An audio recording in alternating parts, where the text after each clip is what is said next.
Student Vipin classes exam में आप लोगों का स्वागत है। आज हम वृत्तों से संबंधित क्षेत्रफल, ठीक है, बहुत अच्छा चैप्टर है, बहुत इंपॉर्टेंट चैप्टर है, ठीक है। तो आप जानेंगे कैसे उनके हम छायांकित भागों के क्षेत्रफल को ज्ञात करते हैं। अगर नहीं पता है तो आप हमारे साथ जुड़िए, हमारे चैनल में जुड़िए। जो भी बच्चे हमारे साथ नए जुड़े हैं प्लीज़ हमारे चैनल को सब्सक्राइब करें, लाइक करें और बेल आइकन का बटन दबाएं ताकि इसी प्रकार के नोटिफिकेशन आपको पर डे मिलते जाएं। आपकी पढ़ाई घर बैठे ही सुचारू रूप से प्रारंभ रहे, ठीक है। तो चलिए पहले क्वेश्चन को हम ध्यान देते हैं। क्वेश्चन थोड़ा लेंथी है लेकिन क्वेश्चन में है कुछ नहीं। वीडियो को अंत तक देखिएगा, सारा सिस्टम आपको समझ में आएगा, ठीक है। तो क्वेश्चन को देखकर भयभीत मत होइएगा कि बहुत लंबा क्वेश्चन है, इसमें तो बहुत कुछ करना है, ऐसा कुछ नहीं है। तो कॉन्सेप्ट में जाइएगा, कॉन्सेप्ट को समझने की कोशिश करेंगे, ठीक है। तो हम पूरा कॉन्सेप्ट आपको समझाएंगे कि क्या क्या कह रहा है, क्या निकालना है, कैसे निकालना है, ये पूरा प्रोसेस हम आपको बताएंगे। लेकिन आप वीडियो को अंत तक जरूर देखिएगा। चलिए पहला क्वेश्चन देखते हैं। कहता है दी हुई आकृति में आकृति को दिया जाएगा, एक दौड़ने का पथ दर्शाती है। ये जो हमारे पास छायांकित भाग है, ये इसमें क्या किया जाता है, दौड़ा जाता है, ठीक है। जो उसके बाएं और दाएं सिरे अर्धवृत्ताकार है। जरा देखिएगा, ये जो हमारे पास है डॉटेड लाइन करके, अगर हम इसको ऐसे खींच देंगे तो ये हिस्सा कैसे है, अर्धवृत्ताकार है। इधर भी हमारे पास है डॉटेड लाइन करके ऐसे हम खींच देंगे तो ये कैसे है, अर्धवृत्ताकार है। ध्यान दे दीजिएगा, ठीक है। वृत्ताकार है, दोनों आंतरिक समांतर रेखाएं, आंतरिक समांतर रेखाएं, समझ रहे हो ना। तो ये जो हमारे पास रेखाएं हैं ये कैसे हैं, समांतर है, ठीक है। ये इसके पैरेलल है, ये इनके पैरेलल है, दोनों एक दूसरे के क्या है, समांतर है। समांतर रेखा खंडों के बीच की दूरी, समांतर रेखा आंतरिक, ध्यान देना, दोनों आंतरिक, आंतरिक का मतलब समझते हो ना, ये जो अंदर है ये वाली रेखा और ये वाली रेखा के बीच का जो डिस्टेंस है वो कितना है हमारे पास बेटा, 60 मीटर है। कितना है, 60 मीटर बोला गया है। ध्यान दीजिएगा बेटा, ये 60 मीटर बोला गया है यहां से लेकर यहां तक, ठीक है। आगे पढ़ते हैं। 60 मीटर है तथा इनमें से प्रत्येक रेखाखंड 106 मीटर लंबा है। जितने भी रेखाखंड हैं वो उनकी लंबाई कितनी है, 106 मीटर का है। ध्यान देना बेटा, बहुत ही आसान सवाल है। यहां से लेकर के यहां तक, यहां से लेकर के यहां तक दिखाई पड़ा, ये कितना है। यहां ये मत कहना कि ये पूरा नहीं, यहां तक, क्योंकि ये तो अर्धवृत्ताकार है, अर्धवृत्त है। आपके रेखाखंड यहां से लेकर यहां तक कितना, 106। यहां से लेकर यहां तक कितना, 106। यहां से लेकर यहां तक कितना, 106। यहां से लेकर यहां तक कितना, यानी जितने भी रेखाखंड है वे सभी रेखाखंड कैसे हैं, 106 मीटर के हैं। हमारे पास 106 मीटर का हमने कर दिया। ध्यान दीजिएगा, पूरी स्टोरी आपको समझ में आएगी, ठीक है। चलिए आगे देखते हैं। यदि यह पथ 10 मीटर चौड़ा है, पथ की चौड़ाई कितनी है, 10 मीटर, यानी ये टोटल जो हमारे पास, ध्यान दीजिएगा, हम यहां पे आपको लिख दे रहे हैं, जो पथ की चौड़ाई है वो 10 मीटर है, यहां से लेकर के यहां तक 10 मीटर। जहां पर देखोगे हर स्थान पर कितना है हमारे पास, यहां पे लिख देते हैं कितना है हमारे पास, 10 मीटर है। ये हो गया 10 मीटर, ठीक है। तो अब हम 10 मीटर है, आगे तो ज्ञात करो, क्या ज्ञात करना है, पथ के आंतरिक, आंतरिक का मतलब अंदर वाला, ठीक है। पथ के आंतरिक किनारों के अनुदिश एक पूरा चक्कर लगाने में चली गई दूरी, ठीक है। पथ के आंतरिक, आंतरिक का मतलब लड़का क्या करता है, ये इस बाउंड्रेशन के किनारे किनारे दौड़ता है, इस बाउंड्रेशन के किनारे किनारे दौड़ता है। तो यानी ये कहां पे दौड़ता है, आंतरिक परिधि पर दौड़ता है।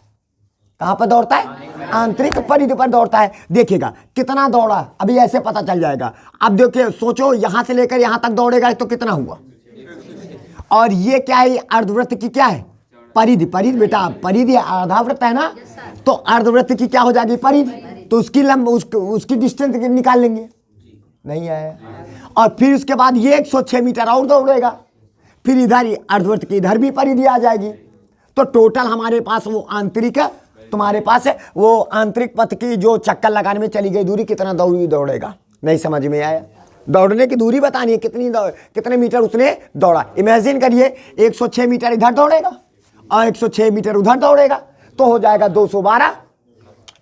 अर्धवृत्त की आंतरिक अर्धवृत्त की परिधि कितनी है, जो उसको निकाल लेंगे। परिधि का सूत्र तो होता है 2 पाई r, और एक अर्धवृत्त की परिधि ये है और एक ये है।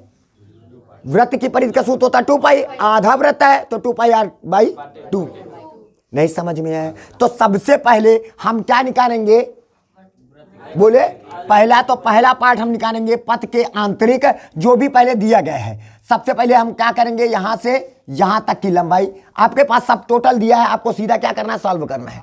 ठीक है, तो सबसे पहला पार्ट हम लगाने जा रहे हैं पथ के आंतरिक बोलेगा किनारों के अनुदिश एक चक्कर तय करने में तय की गई क्या बेटा, दूरी। चलिए दूरी तय करते हैं। अब देखो कैसे कहां दूरी तय किया उसने। ठीक है, तो सबसे पहले ये लंबाई यहां से लेकर के यहां तक, नहीं समझ में आया? यहां से लेकर के यहां तक टोटल कितना हो जाएगा, 106 मीटर का। तो ये यहां से लेकर यहां तक गया और उतना ही इधर भी जाएगा, तो हमारे पास प्लस का कितना हो जाएगा, हो गया, और प्लस का। और देखिएगा ये हमारे पास कैसा है, अर्धवृत्त है ना, तो अर्धवृत्त का सुनिएगा, अर्धवृत्त की परिधि का सूत्र, वृत्त की परिधि का सूत्र क्या होता है, 2 पाई r, अब बाई 2 कर दोगे, क्योंकि वृत्त की परिधि का सूत्र होता है 2 पाई r, और ये आधा वृत्त है बटे 2 कर देंगे। इसी प्रकार कितने हैं, वही इधर है वैसा इधर भी है, तो इसको गुणे क्या कर देंगे, नहीं समझ में आया? इस 2 से 2 को क्या कैंसिल कर देंगे, तो हमारे पास टोटल इधर आ जाते हैं। ठीक है, दिखाई पड़ रहा है सबको, तो इधर आ जाते हैं, तो टोटल 106 और 106 कितना होता है, 212 हो जाएगा, और प्लस का, तो ये 2 से 2 कैंसिल हो गया, तो 2 रखेंगे, और पाई का मान 22/7, और आर का मान कितना रखेंगे, हाँ अब आर का मान सुनिएगा, ये देखिएगा यही है ना अर्धवृत्त का व्यास, कितना है 60, ये व्यास है अर्धवृत्त का व्यास। देखिएगा ये जैसे वृत्त है, ये वृत्त का क्या है, व्यास है, आधा है ना, देखिएगा आधा वृत्त, तो इसकी त्रिज्या कितनी होगी 30, तो इसका मतलब हो जाएगा 60 बटे कितना कर देंगे, 2 हो जाएगा। नहीं समझ में आया क्या? अब इसके बाद 2 से 2 क्या हो जाएगा, कैंसिल हो जाएगा, तो अब यहाँ पे आप क्या करिए, पाई का मान कितना रखेंगे, हाँ 3.14 रखेंगे ताकि गुणा, अब यहाँ पे आ जाएगा 212 प्लस, जो गुणा करेंगे पहले एक 0 लगा दीजिएगा ये वाला, और 6 चौक 24 की 4 हासिल है 2, 6 का नम 6 2 8, दशमलव लगा दिया 6 18, पीछे से कई अंक बाद दशमलव, 2 अंक बाद दशमलव लग जाएगा, तो ये दशमलव आपका लग जाएगा। नहीं समझ में आया? तो दोनों को आपस में हम जोड़ देंगे, तो 8 और 2 10, 10 की शून्य हासिल आया, दशमलव के इधर 4 0 लगा देंगे, और इधर हो जाएगा 8 और 2 10, 10 की शून्य हासिल आया 1, और 8 1 9 9 1 10, 10 की शून्य हासिल आया 1, और 2 1 3 1 4, और कहाँ आ जाएगा वर्ग मीटर, मीटर खाली मीटर आएगा, मीटर वर्ग मीटर नहीं आएगा। क्षेत्रफल थोड़ा निकाल लें, कितना दौड़ा, यानी एक चक्कर कितने का है, 400.40 मीटर का है। अभी भी नहीं है, कौन सा, आंतरिक, अंदर दौड़ रहा है ना, अगर वो बाहर दौड़ता तो सोचिए, दिमाग लगाइए, तो ये इसका ये टोटल व्यास चल जाता। अगर इसके किनारे किनारे दौड़ता ऐसे, ठीक है, तो क्या करता है, सब ये लंबाई तो 106, ये भी 106, बस इतना अंतर होता है कि ये पथ की चौड़ाई कितनी है, 10 है ना, पथ की चौड़ाई कितनी है, ये 10 है, तो उधर भी 10 है, तो टोटल व्यास के बन जाता 80, तो 80 का आधा 40 त्रिज्या बन जाती है। नहीं समझ में आया? तो पहला आंसर आपका तैयार हो गया, कॉन्सेप्ट समझ में आया? अब हमको क्या निकालना है, पथ का क्षेत्रफल निकालना है, पथ का क्षेत्रफल। अब देखते हैं पथ का क्षेत्रफल निकालते हैं, दूसरा पार्ट, पथ का क्षेत्रफल। तो पथ का क्षेत्रफल कैसे निकालेंगे, देखिएगा, पहले बाहरी वाले भाग का क्षेत्रफल निकाल लेंगे, है ना, और उसमें आंतरिक वाले भाग के क्षेत्रफल को क्या कर देंगे, घटा देंगे, तो आपके पास पथ का क्षेत्रफल निकल आएगा। तो चलिए देखते हैं कैसे लगाया जाएगा। तो सबसे पहले हम बाहरी वाले पूरे भाग का क्षेत्रफल निकालेंगे। अब बताइए, ये देखिएगा ये कैसा है, आयत के आकार का है ना, तो सबसे पहले हम आयताकार भाग का क्षेत्रफल निकालेंगे। ये वाला बाहरी वाला जरा देखिएगा, बाहरी वाला देखिएगा पहले, ठीक है, नहीं समझ में आया? इसका नामकरण लग देते हैं ए बी और ये सी डी, हो गया। यानी आयत यानी आयताकार ऐसे लिख सकते हैं, आयताकार ए बी सी डी का क्षेत्रफल। पहले बताइए इतनी बात आई, ठीक है, प्लस अभी तो ये आयताकार भाग हुआ, तो अब ये अर्धवृत्त का क्षेत्रफल है ना, ये पूरा अर्धवृत्त का क्षेत्रफल निकालेंगे, जितना इधर होगा उतना ही इधर होगा। तो अब वृत्त देखो, वृत्त का क्षेत्रफल का सूत्र क्या होता है, पाई आर स्क्वायर बटे, और हाँ ऐसे लिख देंगे, ऐसे लिखेंगे, सुनो, 2 गुणे अर्धवृत्त का क्षेत्रफल। नहीं समझ में आया? अर्धवृत्त का, बड़े अर्धवृत्त का क्षेत्रफल, ये बड़ा वाला है, ऐसे लिख देंगे, थोड़ा जानकारी ज्यादा रहेगी। बड़े अर्धवृत्त का क्षेत्रफल का क्षेत्रफल। पहले बताइए इतनी बात सबके समझ में आई? नहीं आई? और उसमें हम माइनस कर देंगे बेटा, उसमें माइनस कर देंगे। देखिए आप छोटा वाला जरा देखिएगा, ये दिखा रहा, ये भी तो आयताकार है, इसका नाम रख देते हैं पी क्यू आर और यस। समझ में आया? तो हम यहां पे रखेंगे, थोड़ा सा इधर लगा देते हैं माइनस। आयताकार, ध्यान देना बेटा, आयताकार पी क्यू आर एस का क्षेत्रफल माइनस 2 गुणे, ये भी तो अर्धवृत्ताकार है, छोटे अर्धवृत्त का क्षेत्रफल घटा देंगे ना, ये वाला हिस्सा साफ कर देंगे तो पूरा आ जाएगा। देखिएगा, दिमाग लगाइएगा, ये हमारे पास कुछ आकृति इस प्रकार का है, ध्यान दीजिएगा, जैसे ये हमारे पास है, ये अभी हम क्या कर रहे हैं, ये पूरा टोटल ये है पूरे बड़े वाले भाग का क्षेत्रफल, यानी ये पूरा क्षेत्रफल हमने निकाल लिया है, पूरे का क्षेत्रफल हमने क्या कर दिया है, हमने ये पूरा क्षेत्रफल हमने ये निकाल लिया है। ये जो ऊपर लिखा है ये पूरे का क्षेत्रफल है। उसमें हमने क्या किया, ये छोटा वाला अंदर वाला दिखाई पड़ रहा है, अंदर वाले भाग को हमने क्या कर दे रहे हैं, अंदर वाले भाग को क्या कर देंगे, घटा देंगे। घटा देंगे मतलब हटा देंगे, तो आपके पास सिर्फ क्या बच जाएगा, पथ का क्षेत्रफल बच जाएगा, नहीं बचेगा? अब कॉन्सेप्ट क्लियर हुआ कि नहीं क्लियर हुआ?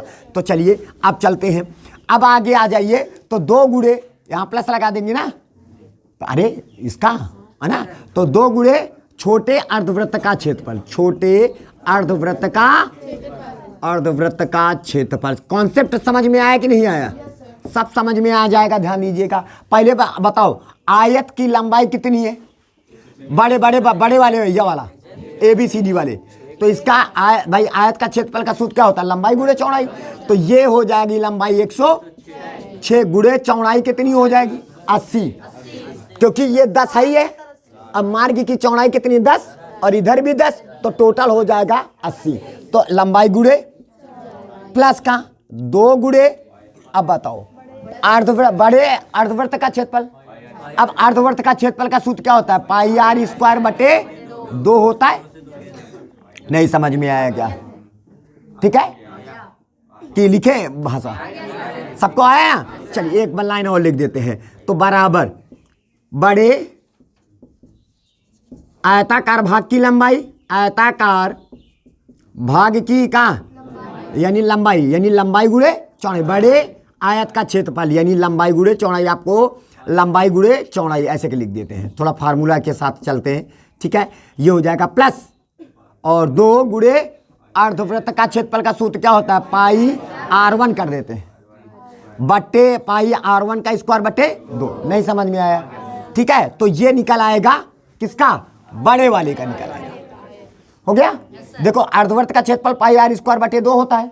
2 इस वजह से क्यों, क्योंकि जितना इधर होगा क्षेत्रफल उतना ही। समझ में आ रहा है कि नहीं आ रहा है? और उसके बाद माइनस का, फिर उसके बाद इधर भी वही आयताकार है, छोटे आयत का, कौन सा है, छोटा वाला छोटे आयत का, या कौन सा था, बड़े। नहीं समझ में आया? तो इसकी लंबाई कितनी होगी बताइए, इसका भी सूत्र अभी आपको हम बताएंगे, लंबाई गुणे चौड़ाई, ठीक है। या लंबाई गुणे चौड़ाई क्या कर देते हैं, आपको थोड़ा सा जानकारी दे देते हैं कि ये लंबाई है, ये मान लीजिएगा ए बी क्या है, लंबाई है, और बेटा और ये बी सी क्या है, चौड़ाई। आप ऐसे कर दीजिएगा। नहीं समझ में आया? और इधर क्या हो जाएगा, छोटे पी क्यू आर, तो अब ये पी क्यू क्या हो जाएगा, इसकी लंबाई और गुड़े, और ये क्या हो जाएगा क्यू आर इसकी। समझ, आप सब कॉन्सेप्ट क्लियर हो गया नहीं आया। अब इसके बाद प्लस का 2 गुड़े अर्धवृत्त का क्षेत्रफल का सूत्र होता है पाई आर स्क्वायर बटे 2, लेकिन R2 रखा जाएगा। अब बताइए 2 से 2 कैंसिल हो जाएगा। नहीं समझ में आया क्या। अब आ जाइए ए बी का मान कितना है 106 और बी सी का मान कितना है 80, बताया है ना अभी। ये टोटल कितना है 106 है और यह 60 है और इधर ये 10 है और ये 10 है, तो टोटल 80 हो जाएगा। प्लस प्लस पाई का मान 3.14 गुड़े आर का मान R1 का मान कितना हो जाएगा, या टोटल 80 रहन, तो 80 का आधा कितना हो जाएगा 40, तो 40 गुड़े कितना हो जाएगा, समझ में आ गया। माइनस का अब पी क्यू की लंबाई 106 ही रहेगी, वो तो 106 ही है ना, और ये कितना है 60, तो ये हो जाएगा लंबाई गुड़े चौड़ाई। समझ में आया। प्लस का पाई का मान 3.14 बताए, R2 का मान 30, क्योंकि ये व्यास 30 है तो इसकी त्रिज्या कितनी हो जाएगी, वह 60 है तो 30 की त्रिज्या 30 हो जाएगी। समझ में आया नहीं समझ में आ रहा क्या। अब चलिए तो हम यहाँ पे क्या करेंगे, इनको गुणा करेंगे। क्या करेंगे, गुणा। तो चलिए हम क्या करते हैं, तो सबसे पहले तो हम 8 0 लगा लेंगे। अर्छंग 48 के 8 हासिल आया 4, 8 0 0 हासिल 4, 8 एक नाम 8, प्लस का 4 को 4 से देखो दोनों जीरो को खत्म कर दीजिए। ये दोनों जीरो का मान लो गुणा कर दिया, दशमलव खत्म हो गया। कॉन्सेप्ट समझ आए। अरे जैसे 100 से गुणा करते हैं तो 2 जीरो हैं, इनसे गुणा करेंगे ना, ऐसे कर लीजिएगा 3.14 गुड़े 4 चौक 16 और डबल जीरो लगा दीजिएगा। माइनस का इधर आ जाइए, 1 जीरो लगाएंगे, 6 के 36 की 6 हासिल हुआ 3, 6 0 0 हासिल 3 और 6 का नाम 6, ये अंदर जाएगा प्लस माइनस माइनस का, तो यहाँ पे हो जाएगा 3.14 गुड़े 3 तिका 9, डबल जीरो लगा दीजिएगा। नहीं समझ में आया। अब बताइए सुनिएगा, अब इनको क्या करेंगे, 8480 में हम इतना घटा देंगे, तो 0 में 0 निकल गया 0, 8 में 6 निकल गए 2 और 4 में 3 निकल गए 1, 8 में 6 निकल गए 2। समझ में आया। इनको इसमें क्या कर दिया, घटा दिया। इतनी बात है समझ में।